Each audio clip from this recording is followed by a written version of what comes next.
PT KAI Daup 8 tuntut sopir truk penyebab laka maut di Jalan Sebidang, Gresik. Sakit hati karena masalah pribadi, anak tega bunuh bapak kandung. Warga ramai-ramai aksi borong emas untuk investasi.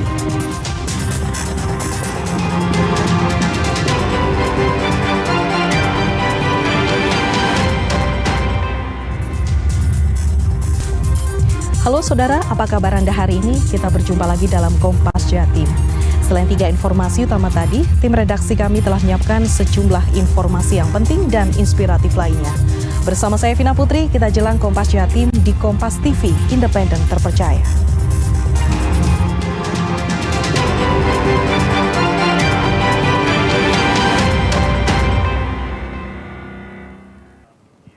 Kita buka Kompas Jatim dengan sorotan pertama dari Gresik. Kecelakaan maut kembali terjadi di Gresik. Sebuah minibus rombongan pengantar umroh menghantam bus dari arah berlawanan di ruas jalan Duduk Sampean. 7 penumpang meninggal dunia di lokasi dan 2 lainnya luka-luka.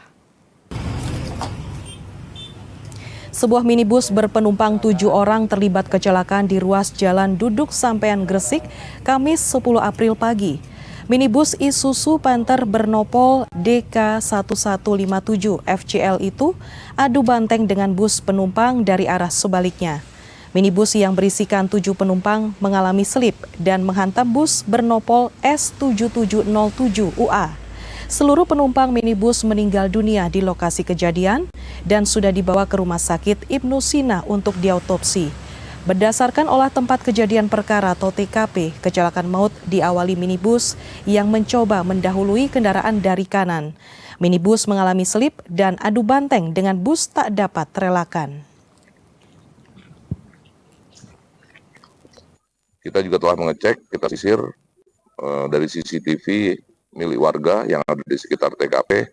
Memang terlihat bis tersebut bergerak dari arah timur ke barat dalam kondisi ataupun berada pada jalur.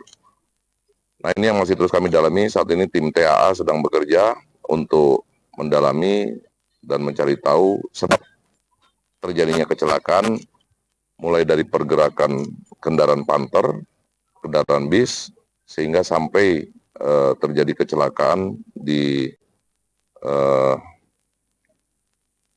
Jalan Duduk Sampean. PT KAI Daup 8 Surabaya siap menuntut jalur hukum sopir truk penyebab kecelakaan maut di perlintasan sebidang tanpa palang pintu antara stasiun Indro dan Kandangan, Gresik. PT KAI juga meminta ganti rugi pada sopir dan pengusaha pemilik truk. Jalur hukum dipilih PT KAI Daup 8 Surabaya pasca terjadi tabrakan maut antara kereta komuter lain Jenggala dan truk muatan kayu di JPL 11 antara stasiun Indro dan Kandangan Kebomas, Gresik. Berdasarkan laporan kondektur KA 470, tabrakan terjadi saat truk muatan kayu melewati perlintasan sebidang tanpa memperhatikan kereta api yang melintas. Akibatnya, bagian lokomotif kereta menyenggol truk dan terjadi kecelakaan maut yang mengakibatkan asisten masinis meninggal dunia di lokasi. PT KAI Daup 8 Surabaya merugi akibat sarana dan kereta api rusak. Untuk itu, PT KAI menuntut jalur hukum dan meminta ganti rugi pada sopir dan pengusaha pemilik truk. Akibat kejadian tersebut, PT KAI kehilangan awak sarana perkeretaapian terbaik, yaitu asisten masinis yang meninggal saat menjalankan dinas dan mengoperasikan kereta api Jenggala tersebut. PT KAI juga akan melakukan proses tersebut ke ranah hukum dan menuntut ganti rugi kepada pemilik maupun pengemudi truk. Sebab peristiwa ini sangat merugikan dari berbagai pihak, termasuk gangguan operasional, kerusakan sarana dan prasarana di lokasi kejadian.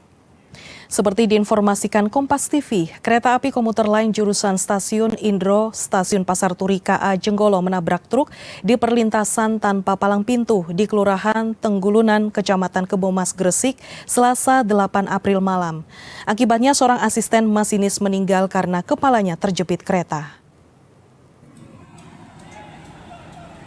Inilah video amatir proses evakuasi Abdillah Ramdan, asisten masinis kereta komuter lain kereta api Jenggolo jurusan stasiun Indro.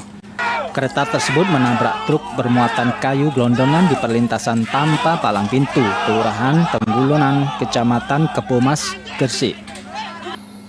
Warga bahu-membahu menyelamatkan asisten masinis yang bagian kepalanya terjepit kereta untuk dievakuasi dan dibawa ke Rumah Sakit Semen Gresik. Namun Abdillah Ramdhani tak tertolong. Kereta api Jenggolo yang berangkat dari stasiun Indro pukul 6.30 sore saat di JPL 11 km perlintasan Tampa Palang Pintu di Kelurahan Tenggulunan, kereta menabrak truk bermuatan kayu gelondongan milik PT Jatisari yang dikemudikan Majuri, warga Lamongan. Diduga sopir truk tidak mendengar bunyi klakson dari masinis kereta api Jenggolo, Purwo Pranoto, yang juga mengalami luka-luka dalam kecelakaan tersebut. Untuk truk itu keluar dari jalan di perusahaan, kemudian melintas mau keluar, melintasi pintu palang, kemudian karena kan tidak melihat ataupun tidak awas dalam menyeberang, sehingga truk pada saat menyeberang tidak full, kemudian kereta sudah melintas tidak sempat untuk menghindari itu. Sementara itu, proses evakuasi truk bermuatan kayu milik PT Jatisari berlangsung hampir 3 jam. Akibat kejadian ini, jalur alternatif Jalan Kapten Darmo Sugondo mengalami kemacetan. Dedi Herianto, Kompas TV, Gresik, Jawa Timur. Direktorat Lalu Lintas Dirlantas Polda Jawa Timur masih menyelidiki kasus mobil terjun dari atas jalan tol Krian Legundi Bunder Manyar atau KLBM Kebomas Gresik Rabu 5 April lalu. Polisi menduga ada faktor kelalaian pengemudi mobil karena rambu di ruas tol masih kosong dan akses jalan ditutup pembatas. Polisi masih menyelidiki insiden mobil terjun dari atas jalan tol KLBM Kebomas Gresik. Diduga pengemudi lalai saat melewati ruas jalan tol. Pasalnya rambu di ruas masih kosong dan belum tertulis arah tujuan.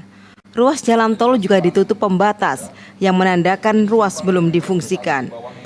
Sementara ini kelalaian pengemudi. Ya, sementara kelalaian pengemudi yang tidak melihat arah rambu-rambu, termasuk juga sarana prasarana jalan yang memang sudah ditandai dengan petunjuk arah yang jelas, yang tentunya bahwa ini harusnya jalan tersebut belum difungsionalkan, ya, apalagi dioperasionalkan itu mungkin belum. Insiden mobil terjun dari atas jalan tol ke jalan raya terjadi Sabtu 5 April malam. Pengemudi dan penumpang luka-luka dan sudah dirawat di rumah sakit. Saat kejadian, jalan raya di bawah tol lengang dari kendaraan sehingga tidak menyebabkan korban lain. Tim Liputan Kompas TV Surabaya, Jawa Timur. Sebelumnya, saudara, sebuah mobil sedan BMW terjun bebas dari atas tol Krian Legundi Bunder Manyar atau KLBM Kebomas Gresik yang belum tersambung viral di media sosial. Beruntung saat mobil terjun tidak ada pengguna jalan yang menjadi korban, termasuk pengemudi dan penumpang selamat. Inilah mobil sedan BMW yang menghebohkan pengguna jalan dan viral di media sosial. Usai terjun bebas dari atas tol KLBM Kebomas Gresik yang belum tersambung setinggi 5 meter. Mobil hitam bernopol P805 ini dikemudikan Muhammad Rudi Komandono, 61 tahun, warga Perum Green, Taman Sari, Surabaya, dengan penumpang Endang Sri Wahyuni, 47 tahun, warga Bebatan Wiyung, Surabaya. Beruntung saat kejadian tidak menimpa pengguna jalan lain. Pengemudi dan penumpang juga selamat dan hanya luka ringan. Pengemudi BMW masuk tol Kebomas akan menuju tol Belahan Rejo Kedamaian menghadiri acara. Pengemudi diduga terlalu fokus mengikuti arahan Google Maps dan tidak memahami jalur. Dari hasil olah TKP, sebenarnya sudah ada pembatas di tol Krian Gresik menuju eksit tol Bunder. Dari selatan menuju utara, kemudian pada saat di tol KLBM, karena memang yang bersangkutan ini melihat Google Map, jadi ngikutin Google Map, nah diarahkanlah melewati jalan yang belum terhubung ini, yaitu di jalan ruas tol KLBM ini, salah satunya ada yang belum terhubung. Nah, jadi beliau itu belok, kemudian masuk ke dalam situ, tidak mengetahui ataupun kurangnya pengetahuan bahwasanya jalan situ tertutup. tidak boleh dilewati. Nah kemudian jalan terus, kemudian sampai dengan terjadinya kecelakaan itu karena memang Seorang pria nekat membunuh bapak kandungnya lantaran sakit hati. Dari pengakuan tersangka, korban kerap ikut campur dalam urusan keluarga, termasuk dengan istri dan mertua. Kini tersangka dijerat pasal pembunuhan berencana dan terancam 15 tahun penjara. Berinisial AO, pria berusia 22 tahun warga Pabean Cantikan ini ditangkap anggota Satreskrim Polrestabes Surabaya setelah diketahui membunuh ayah kandungnya sendiri. Kasus ini bermula dari penemuan mayat di sebuah lahan kosong di Jalan Patimura, Sukomanunggal, Surabaya pada 5 April lalu. Dari pemeriksaan anggota, terdapat luka serius pada bagian kepala korban yang diduga akibat hantaman benda keras. Setelah penyelidikan, polisi bersama tim khusus menangkap seorang tersangka berinisial AO yang merupakan anak kandung korban. Sementara itu, motif tersangka tega membunuh diduga berkaitan dengan masalah pribadi dan sakit hati terhadap korban. Korban kerap terlibat konflik keluarga, termasuk dengan istri dan mertua tersangka. Motif yang bersangkutan yaitu karena kesal, sakit hati, karena sepanjang perjalanan yang bersangkutan disalahkan, termasuk juga yang disebut ya istrinya juga disalahkan, termasuk mertuanya, sehingga dia hilaf, sakit hati, langsung melakukan tindakan tersebut. Selain menyita barang bukti, kini polisi menjerat tersangka dengan pasal pembunuhan yang ancaman hukumannya 15 tahun penjara. Cilmi Ardianto Fani, Kompas TV, Surabaya, Jawa Timur. Kakak adik warga Kelurahan Tegal Besar, Kecamatan Kaliwates, Jember diduga menjadi korban tindak pidana perdagangan orang atau TPPO di Kamboja. Mereka pergi tanpa prosedural karena tergiur gaji besar sebagai tenaga digital advertising. Mereka adalah Torik Wahid, 27 tahun, dan Balkia Safira, 23 tahun, warga Kelurahan Tegal Besar, Kecamatan Kaliwates, Jember. Keduanya nekat merantau ke Kamboja pada tahun 2022 karena tertarik dengan gaji yang besar bekerja sebagai tenaga operator digital advertising di Kamboja. Gaji besar dan berbagai fasilitas yang dijanjikan ternyata tidak sesuai harapan, sehingga mereka memutuskan untuk kembali ke Indonesia. Namun keinginan pulang ke Indonesia tidak berjalan lancar karena paspor ditahan oleh pihak perusahaan dan mereka harus membayar denda hingga 100 juta rupiah. Permasalahan ini ditanggapi oleh Komisi D DPRD Jember dengan berkoordinasi dengan DPR RI yang diteruskan ke Kedutaan Besar Republik Indonesia di Kamboja.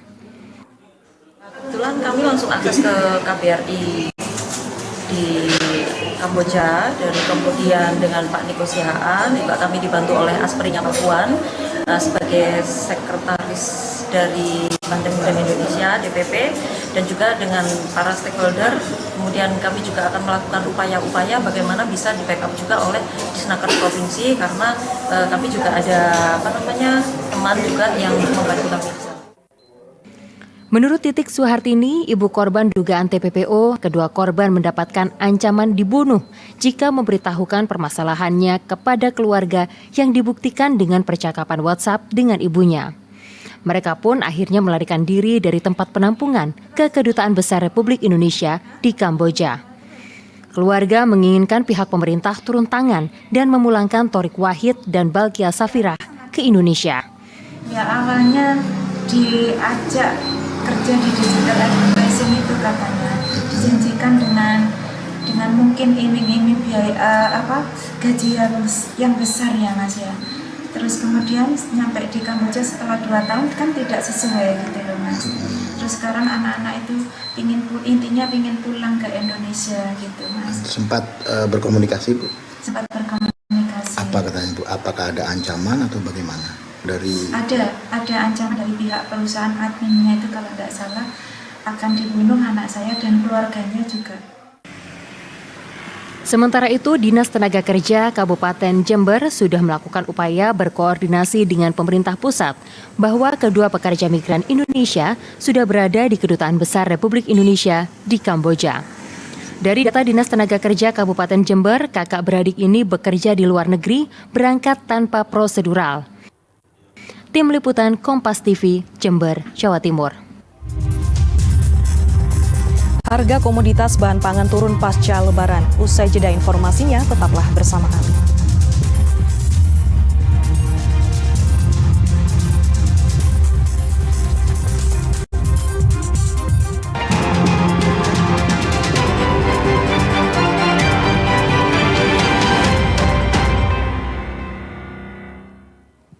Saudara, warga rela antre demi aksi borong emas dengan gramasi mulai dari 1 hingga 25 gram. Antrian pembeli logam mulia ini terjadi di kantor Pegadaian Jalan Dinoyo, Surabaya. Dan untuk mengetahui motivasi aksi borong tersebut, ikuti laporan jurnalis Kompas TV Kika Madona dan juru kamera Hilmi Adrian Tovani. Saudara, logam mulia saat ini menjadi salah satu instrumen investasi yang paling banyak diburu, terlebih setelah para pengamat ekonomi memprediksi harga emas akan mencapai 2 juta pada tahun ini. Apa yang menjadi daya tarik dari logam mulia, terutama emas saat ini? Kita akan berbincang dengan salah satu pembeli. Permisi Ibu, boleh hadap ke sini? Dari Kompas TV, dengan Ibu siapa namanya Bu? Ibu Memi. Ibu Memi, ini membeli apa rencananya di sini? Membeli logam mulia. Kenapa kok memilih logam mulia? Karena selama ini saya lebih memilih logam mulia daripada menyimpan cash untuk digunakan investasi jangka panjang. Ini kemarin sempat nyari-nyari, susah nggak sih Bu untuk logam mulia?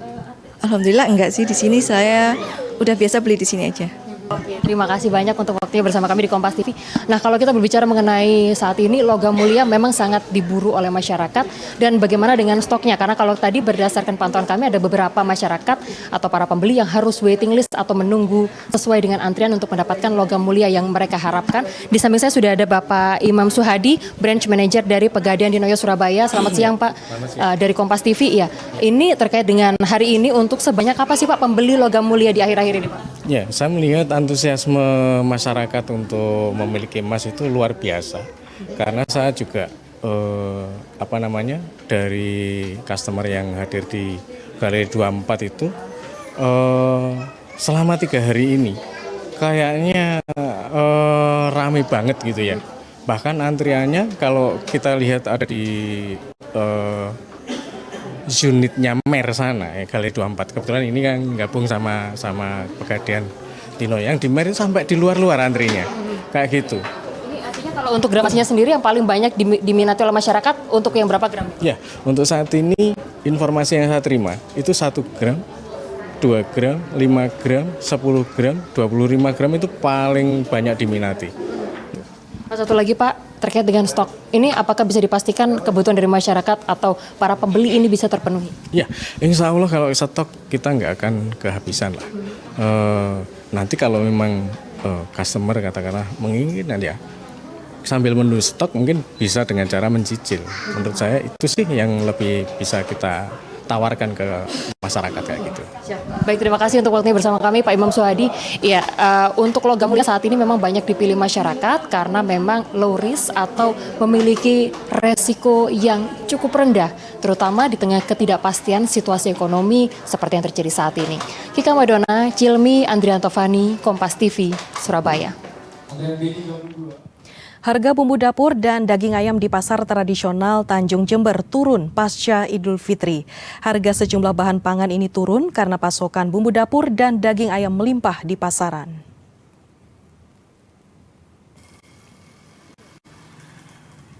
Harga bumbu dapur seperti cabai, bawang, dan tomat di pasar tradisional Tanjung Jember turun. Harga cabai rawit merah sebelumnya Rp150.000, kini turun jadi Rp80.000 per kilogram. Harga cabai merah besar dari Rp60.000 turun menjadi Rp40.000 per kilogram. Harga cabai rawit hijau dari Rp60.000 kini turun jadi Rp40.000 per kilogram. Harga bawang merah sebelumnya Rp75.000 turun jadi Rp60.000 per kilogram. Bawang putih dari harga Rp42.000 turun menjadi Rp40.000 per kilogram. Dan harga tomat dari Rp14.000 turun menjadi Rp12.000 per kilogram. Harga daging ayam potong juga turun dari Rp45.000 jadi Rp33.000 per kilogram karena pasokan juga melimpah.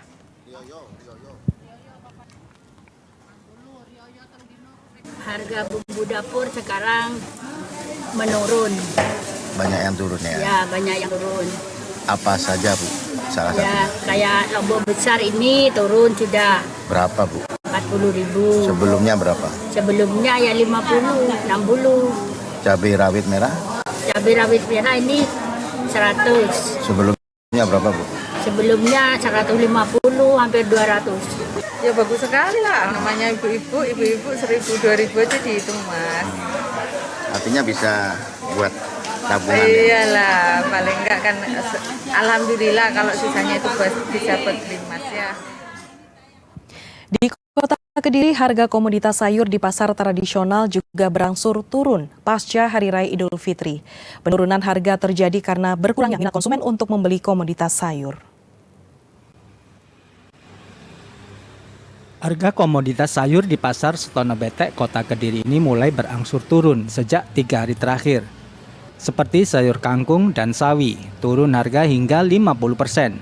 Jika sebelumnya harga sayur sawi Rp18.000 per kilogram, kini menjadi Rp8.000 per kilogram. Sedangkan sayur kangkung yang sebelumnya Rp10.000, kini menjadi Rp7.000 per kilogram. Selain itu, harga cabai rawit yang sempat menyentuh harga Rp140.000 kini turun menjadi Rp90.000 per kilogram. Salah satu pedagang mengaku penurunan harga ini terjadi setelah berkurangnya minat pembelian usai Lebaran. Sekarang kangkung 8.000, sawi hijau 8.000. Sebelumnya berapa Bu? Sebelumnya ya kangkung 10.000, sawi 17. Kan nggak kirim ke luar dulu. Berarti peminatnya kurang Bu ya? Kalau biasanya kalau Lebaran kemarin bisa menjual sampai berapa Bu? Anu kangkung. Iya kayak. Ya kangkung ya kilon itu 1 kilo ya. Ya hasilnya ya sekarang ya paling ya 15 kilo. Bahkan penjualan pedagang menurun drastis hingga 50% lebih. Jika saat sebelum Lebaran pedagang mampu menjual cabai rawit hingga 10 kg, kini hanya mampu menjual 2 kg dalam satu hari. Pedagang memprediksi penurunan harga akan terus berlanjut. Ismail Hasan, Kompas TV Kediri, Jawa Timur. Asyiknya wisata di pantai buatan di Rawa Waterpark. Sesaat lagi informasinya, tetaplah di Kompas Jatim.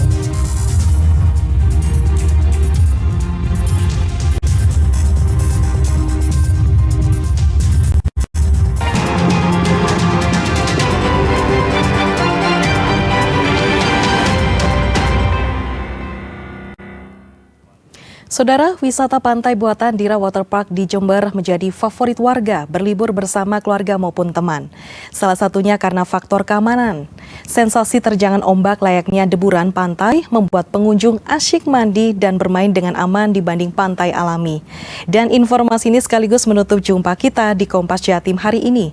Jangan lupa saudara untuk menyaksikan live streaming kami di kompas.tv dan channel YouTube Kompas TV Jawa Timur. Kompas TV, independen terpercaya. Saya Vina Putri, sampai jumpa.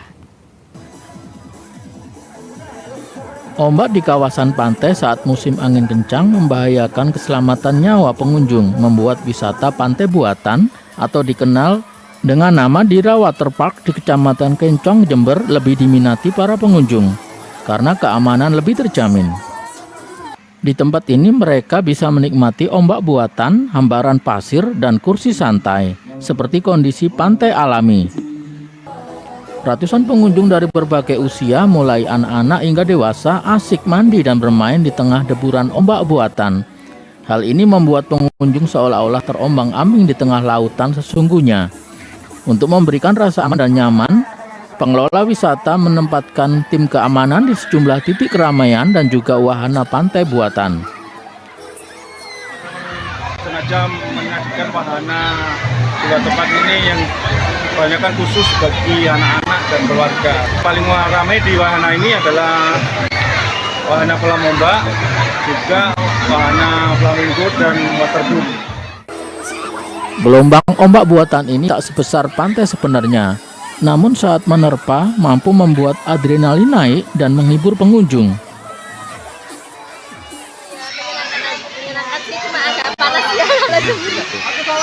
Tadi sempat ke wahana apa aja ini tadi? Ini di sini aja sih, yang anak-anak aja sih. Di kolam ya? Main di salju di Flamingo sana. Seru Bu ya? Ya. Di wisata ini pengunjung bisa mencoba fasilitas mandi busa diiringi alunan musik merdu sehingga memberikan sensasi kebugaran. Hernawan Mustika, Kompas TV Jember, Jawa Timur.